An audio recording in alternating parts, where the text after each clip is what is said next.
पर्यंत आम जीवन में गणित अपरिहार्य जन्म ठारू चलवा मृत्यु पर्यंत यहपरी गणित अपरिहार्य रही।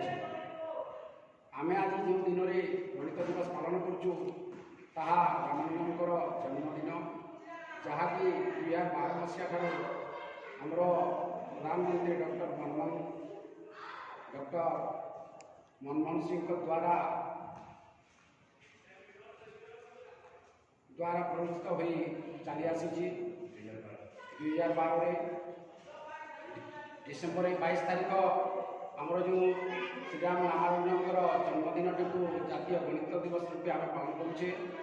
आम भारत अनेक गुड़े गणितज्ञ जपरी आर्यभट्ट, वराहमिहिर, रामानुजम, भास्कराचार्य, भारती कृष्ण तीर्थ महाराज एपरी अनेक गणितज्ञ प्रदान कर एवं यही भारत गणितज्ञ मान बिना गणित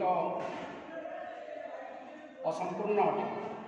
ठीक से हीपरि जड़े गणितज्ञ आर्यभट्ट जे कि ख्रीष्टपूर्व 476 बिहार कुसुमपुर जहाँकि वर्तमान परे पाटलिपुत्र एवं वर्तमान पाटना नाम परिचित बिहार राजधानी से जन्मग्रहण करते।